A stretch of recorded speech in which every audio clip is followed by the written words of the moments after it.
नमस्कार, आप देख रहे हैं इंडिया वॉइस। मैं हूं आपके साथ जुई सिंह। बुलेटिन की शुरुआत करेंगे झारखंड से। बड़ी खबर सामने आ रही है। इंडिया गठबंधन में सीट बंटवारे पर मुहर। इंडिया गठबंधन में सीट बंटवारे पर मुहर लग गई है। इंडिया गठबंधन में सीट बंटवारे पर सहमति बन चुकी है। झारखंड में जेएमएम को 5 सीटें मिली, कांग्रेस को 7 लोकसभा सीटें मिली, आरजेडी को चतरा लोकसभा सीट मिली, सीपीआई-एमएल को कोडरमा सीट मिली। तो झारखंड से जानकारी सामने आ रही है, इंडिया गठबंधन में सीट बंटवारे पर सहमति बन गई है। वहीं जेएमएम को 5 सीटें मिली हैं। आरजेडी की बात करें तो चतरा लोकसभा सीट आरजेडी के खेमे में दिया गया है। तो कांग्रेस को 7 लोकसभा सीटें मिली है और जेएमएम के खेमे में 5 सीटें आई है। तो सीट बंटवारे पर इंडिया गठबंधन में झारखंड में सहमति बन गई है। और कांग्रेस की बात करें तो 7 लोकसभा सीटें और इसके साथ ही जेएमएम के हिस्से 5 और आरजेडी को चतरा सीट जो है लोकसभा सीट हिस्से में आई है। तो गठबंधन में सीट बंटवारे पर मोहर लग चुकी है। बड़ी जानकारी सामने आ रही है। कांग्रेस के हिस्से 7 लोकसभा सीट और सीपीआई-एमएल को कोडरमा सीट मिली है।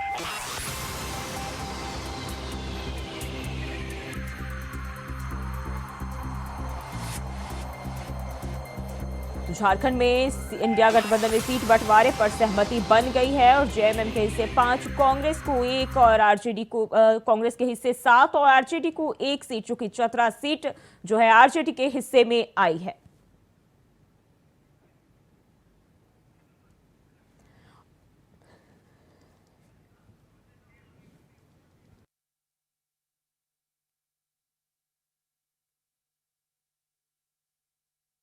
और इसी खबर पर ज्यादा जानकारी के साथ दिल्ली से अजय चौहान हमारे साथ जुड़ गए हैं। अजय, इंडिया गठबंधन में झारखंड की बात कर रहे हैं। झारखंड में जो है अब सीट बंटवारे पर सहमति बन गई है, क्या जानकारी मिल रही है इसको लेकर?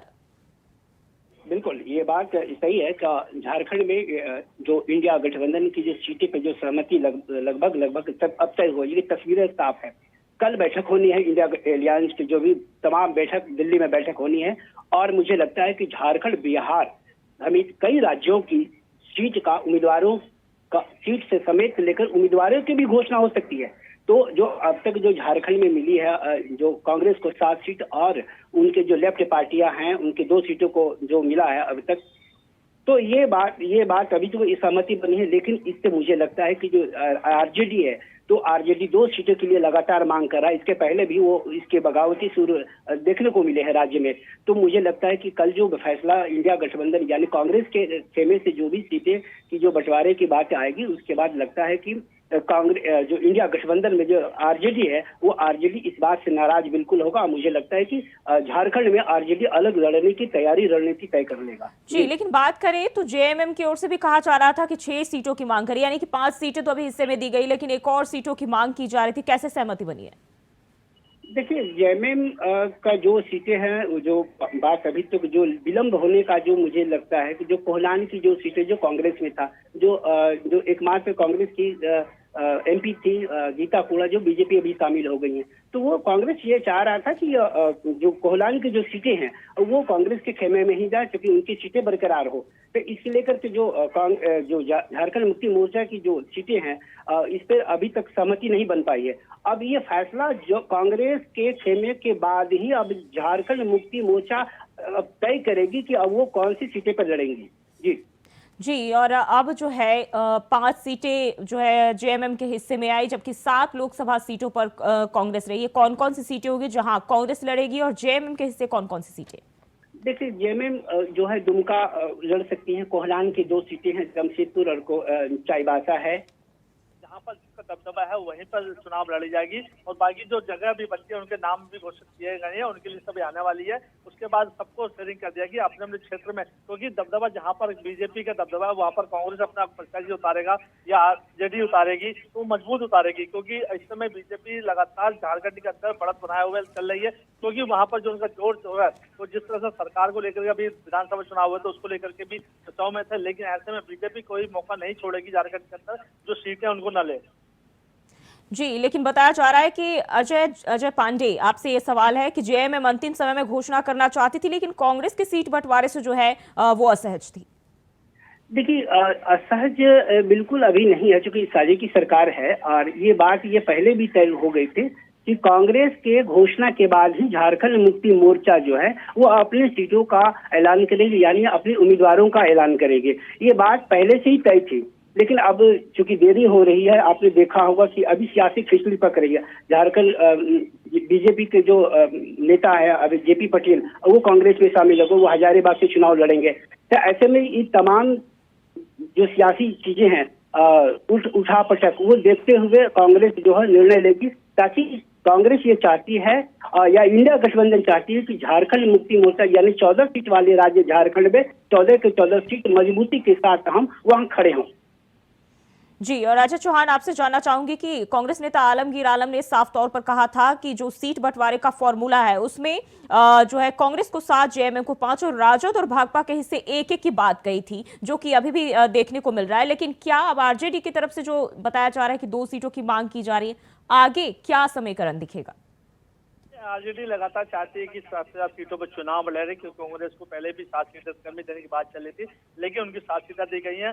वहीं जो सीट एक की जो बात की गई थी, दो पार्टियों को एक सीट दी गई है, उस सीट को भी लेकर देने की भी बात की जा रही है कि हमें ये सीटें यहाँ दी जाए। लेकिन जो अलायंस गठबंधन है, उन्होंने साफ कहा है कि कोई भी पार्टी को नहीं छोड़ा, क्योंकि हमारे जो गठबंधन में लोग हैं, जो पार्टी हमारे साथ आ रही है, सभी को लोकसभा चुनाव में मौका देना है, क्योंकि किसी भी तरह से मोदी रथ को रोकना है, चाहे कैसे भी रोकना हो। लेकिन इसलिए इनमें सब में सहमति बनी है। तो कल जो दिल्ली एआईसीसी में जो बैठक चली थी, मंथन किया गया था, काफी समय तक मंथन किया गया था सीटों को लेकर के, किसको कहां से लेके, ऐसे बीच में राहुल गांधी वो मौजूद थे, लेकिन तैयारी की गई थी किस तरह से कहां पर। तो देखिए झारखंड का जो रिजल्ट सामने आया है वो सहमति के बाद ही आया है, क्योंकि नहीं तो कोई ना कोई पार्टी का ऑब्जेक्शन जरूर उठाता, क्योंकि राजनीति गरमाई हुई है। अगर सीट नहीं मिलती है तो पार्टी छोड़ देते। तो देखिए सब कुछ सहमति गई है, क्योंकि बीजेपी के तर्ज पर जैसा बीजेपी तैयारी कर रही है, वैसे ही कांग्रेस में जो समय कम बचा है उसको लेकर के जल्दी से जल्दी अब उतारने चाहती है अपने। जी, और बात करें तो हाल ही में हमने देखा कि सीता सोरेन ने भी जेएमएम से इस्तीफा दे दिया है और अब वो बीजेपी में शामिल हो गई। बीजेपी के जो हालात है इन दिनों, वो साफ तौर पर पता चल रहा है किस तरह से पूरी तैयारियां की जा रही है। लेकिन वही इंडिया गठबंधन में अगर बात करें कांग्रेस की या सपा की, कहीं भी इंडिया गठबंधन के अन्य दलों की, तो पार्टी छोड़ रहे हैं कार्यकर्ता, कैसे मुकाबला कर पाएगी? देखिए, अगर राजनीति की बात करें तो राजनीति चाहे बीजेपी हो, चाहे कांग्रेस हो, चाहे आम आदमी पार्टी हो, अन्य लोग हो, क्योंकि जैसे हेमंत सोरेन की भाभी जब बीजेपी में शामिल हुए, वही बीजेपी भी छोड़ के कांग्रेस में शामिल हुए। तो देखिए यह राजनीति है, चुनावी मुद्दा है, ये तो एक दूसरे पाला पलटते रहते हैं, लेकिन मेन मुद्दा है कि जनता के बीच किस तरह से जाना है, जनता की जो समस्या है वो कौन नेता समझाएगा। क्योंकि वोटिंग के समय तो सभी एक साथ होते हैं, लेकिन जब चुनाव होता है तो राजनेता पहुंचते हैं, लेकिन ऐसे टाइम पे अगर जनता के बीच नेता जाएगा तो क्या लेके जाएगा, ये सबसे बड़ा मुद्दा है। क्योंकि वही कांग्रेस में रहा तो बीजेपी में आ गया, बीजेपी से कांग्रेस में गया। जी, बहुत बहुत शुक्रिया अजय पांडे आपका। और अजय, आप बने रहिए हमारे साथ, अगली खबर पे भी आपका रुख करेंगे। और वहीं दिल्ली से खबर सामने आ रही है, जब का कांग्रेस में हुआ विलय और पप्पू यादव की पार्टी का हुआ विलय, पार्टी नेताओं के साथ कांग्रेस में शामिल हुए पप्पू यादव। बड़ी जानकारी, बिहार से पप्पू यादव कांग्रेस से लड़ सकते हैं चुनाव। तो पप्पू यादव की पार्टी का विलय कांग्रेस में हो चुका है और बिहार से पप्पू यादव कांग्रेस से चुनाव लड़ सकते हैं। पार्टी नेताओं के साथ कांग्रेस में शामिल हुए। बड़ी जानकारी बिहार की राजनीति से जुड़ी हुई, पप्पू यादव कांग्रेस में जुड़ गए हैं, शामिल हो गए हैं। और दिल्ली से जानकारी सामने आ रही है, बिहार से पप्पू यादव जो है लोकसभा चुनाव लड़ सकते हैं। और अब जो है ये तस्वीरें आप देख सकते हैं कि पप्पू यादव ने कांग्रेस का दामन थाम लिया है। तो पार्टी नेताओं के साथ जो है कांग्रेस में शामिल हुए हैं और बताया जा रहा है कि बिहार से पप्पू यादव चुनाव लड़ सकते हैं।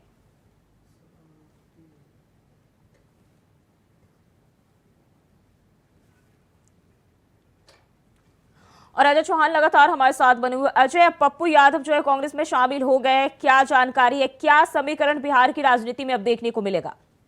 बिल्कुल, देखिए जो अगर पप्पू यादव की बात करता है, वो जान माने चेहरा है और बिहार के अंदर काफी पहचान उनकी बनी हुई है। लोगों के बीच जो एक साथ करते हैं, लोगों जब भला करते हैं, लोगों के साथ बीच में जाते हैं, बातचीत करते हैं, फन करते हैं। तो ऐसे पप्पू यादव एक अपने जाना माने चेहरा, क्योंकि उनको किसी की जरूरत नहीं है। लेकिन ऐसे में जिस तरह से कांग्रेस का दामन थामा है, अब इसमें कहीं ना कहीं जो बीजेपी की बात कर रहे हैं, जो बिहार के अंदर लगातार लगे था, लेकिन पप्पू यादव कहने के जिस तरह चुनाव लड़ते हैं तो अपनी सीट शायद मजबूत कर ले, क्योंकि पप्पू यादव काफी चर्चाओं में रहते हैं, सुर्खियों में रहते हैं, अच्छाई में भी रहते हैं और बुराई में भी रहते हैं, वो हर किसी के साथ रहते हैं। लेकिन ऐसे में कांग्रेस का शामिल होने के बाद तो कांग्रेस को कहीं ना कहीं कुछ मजबूती इसमें देखने को मिल रही है। जी, बताया जा रहा है कि पूर्णिया सीट से जो है उनकी दावेदारी हो सकती है। बिल्कुल देखिए, बताया ना जो तो पप्पू यादव लगातार पुराने चर्चाओं में है। बिहार के अंदर काफी है लोगों की जो मदद करते हैं। लॉकडाउन की बात कर ले, काफी लोगों की मदद की, और वैसे भी वो लोगों के बीच जाते रहते हैं। तो ऐसा अगर पुनिया से चुनाव लड़ते हैं तो पुनिया का उनका गढ़ रहा है। उस क्षेत्र में काफी काम भी करते हैं, लोग भला करते हैं, बिना पद के रहते भी लोगों की मदद करते हैं।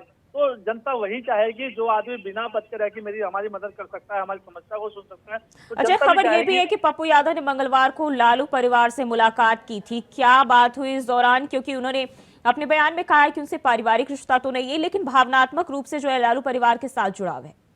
देखिए, उनका जो बयान सामने आया था, उनसे मुलाकात की तारीख की मुलाकात थी, कोई उसमें पार्टी का या वैसा कोई मामला नहीं था। मिलने गए थे क्योंकि राजनीति अभी गरमाई हुई है, वैसे चुनावों का समय चल रहा है।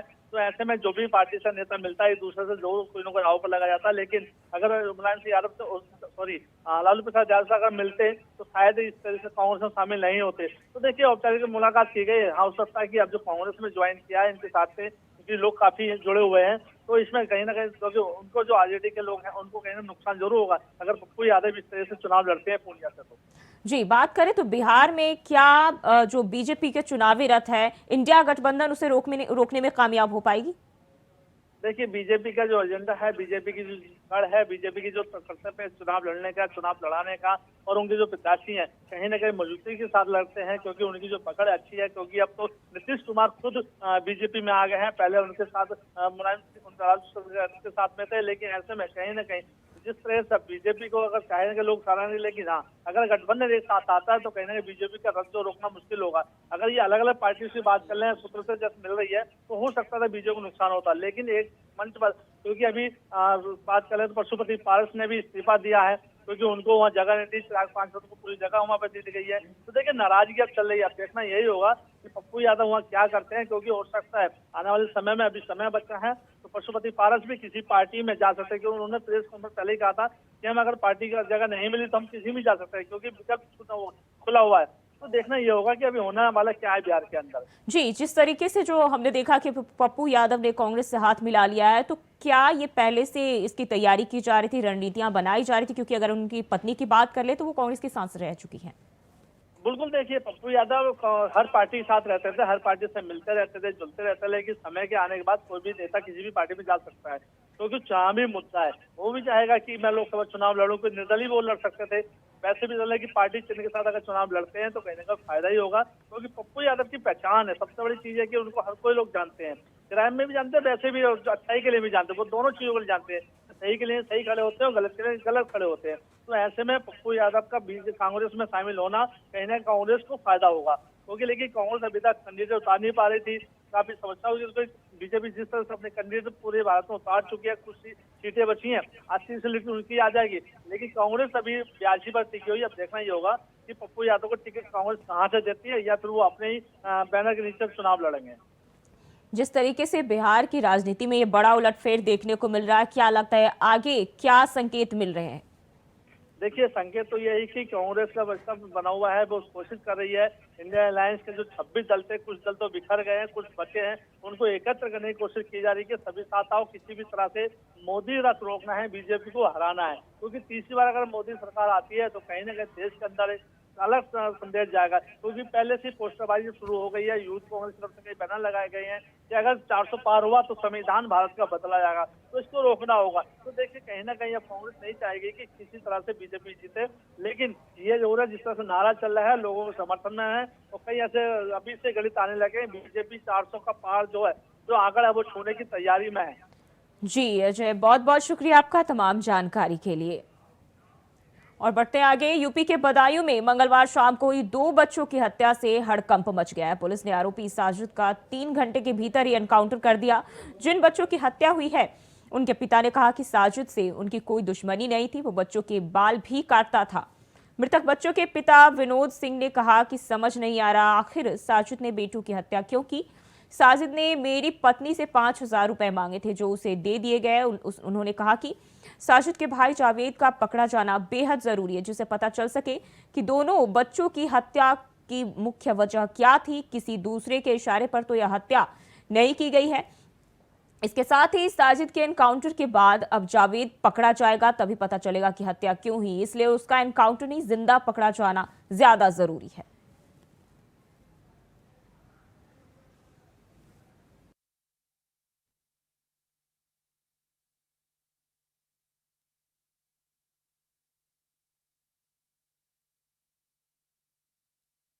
पाया है।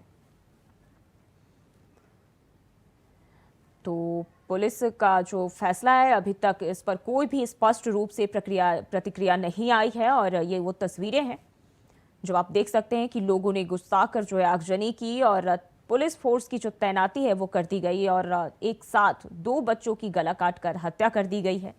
एक आरोपी जो है पुलिस एनकाउंटर में मारा गया, हालांकि एक अभी भी फरार है।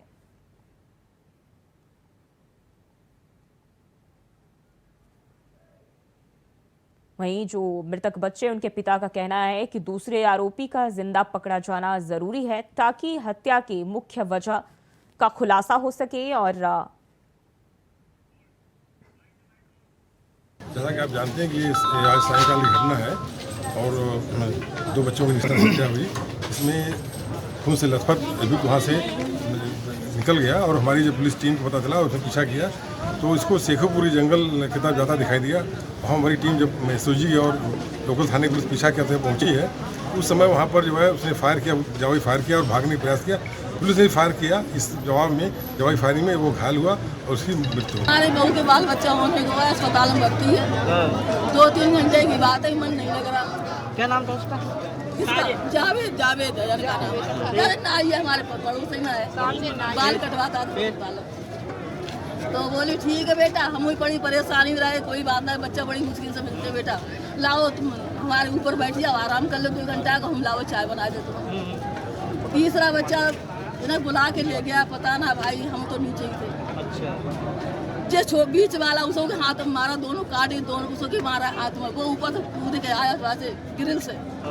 बोले अम्मा देखो तो जाके, तब तक गेट बंद कर लिया, अंदर से देखा छुरी थी तो इतनी बड़ी। क्या लोग थे? अकेला।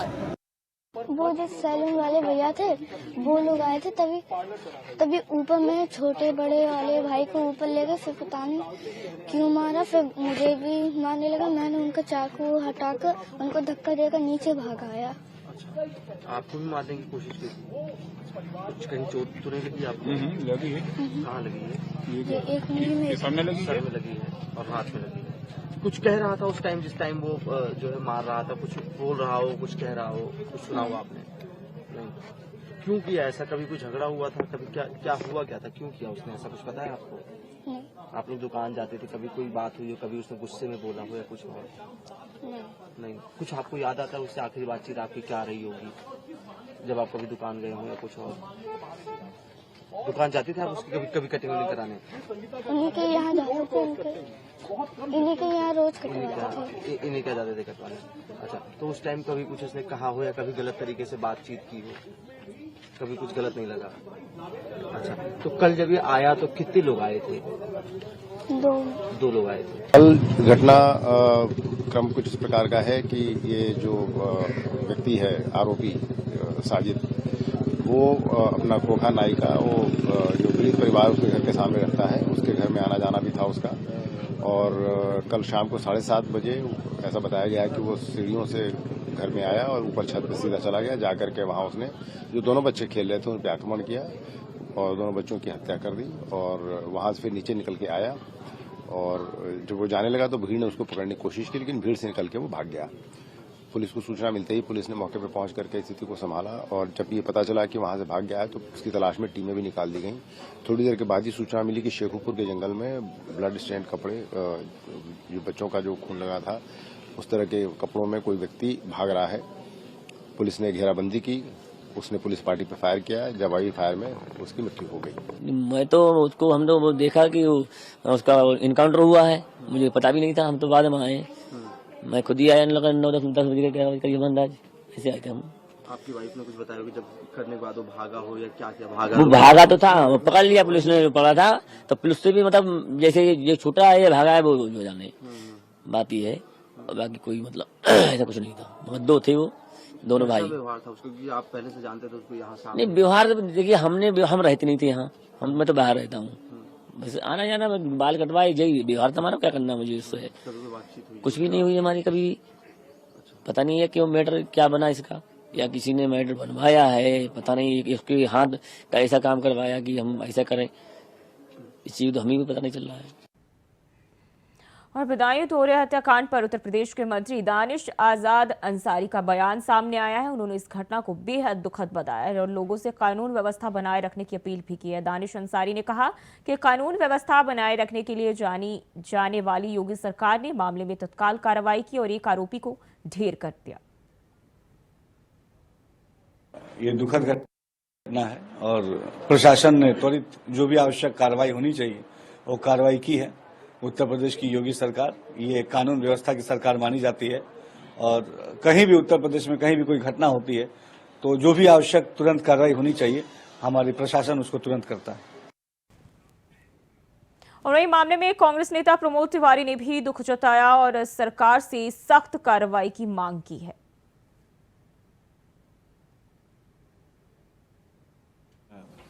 पूरी तरीके से स्तब्ध दुखी हूं। मेरे पास शब्द नहीं कि मैं उस घटना का भर्त्सना और निंदा कर सकूं। जितनी की जाए वो कम। मुझे एक चीज जरूर कहनी है इस मामले में कि अपराधियों को और इसमें सहायक लोगों के खिलाफ कठोरतम कार्रवाई होगी। वह इस मामले में सरकार और विपक्ष के बीच आरोप प्रत्यारोपों का दौर भी शुरू हो गया है। क्या कुछ कहा, आइए सुनाते हैं। योगी जी हिंदू हो या मुसलमान, जिसने भी कानून को अपने हाथ में उत्तर प्रदेश में लेने की कोशिश की है उसको बख्शा नहीं गया है। इस साजिश ने भी कानून को अपने हाथ में लेकर के जिस ढंग से निर्मम हत्या उसने की थी उसकी, और पुलिस के ऊपर भी उसने अटैक किया ऐसा कहा जा रहा है, जिसके कारण उसकी इनकाउंटर में मृत्यु हुई। देखिए, मुझे लगता है कि बार बार योगी आदित्यनाथ जी के ये दावे बेकार हुए जा रहे हैं और फेल साबित हो रहे हैं कि उत्तर प्रदेश से अपराधी भाग गए हैं। अगर उत्तर प्रदेश से अपराधी भाग गए हैं तो 5 कालिदास मार्ग के पास भी गोलियां चलती हैं जहां पे मुख्यमंत्री रहते हैं और बदायूं जैसे जघन्य अपराध भी होता है। इसी सरकार में हमने हाथरस भी देखा, हमने कठुआ कांड भी देखा। मुझे लगता है कि भारतीय जनता पार्टी और केंद्र नेतृत्व को कम से कम उत्तर प्रदेश में ध्यान देना चाहिए कि इस प्रकार के जघन्य अपराध मुख्यमंत्री के बार बार कहने के बावजूद भी हो रहे हैं। ये कानून व्यवस्था में बड़ा सवाल है। तो 2 बच्चों की मौत के बाद लगातार जो है सियासत बनी हुई है और बुलेटिन में फिलहाल के लिए बस इतना ही। खबरों के लिए बने रहे इंडिया वॉइस के साथ।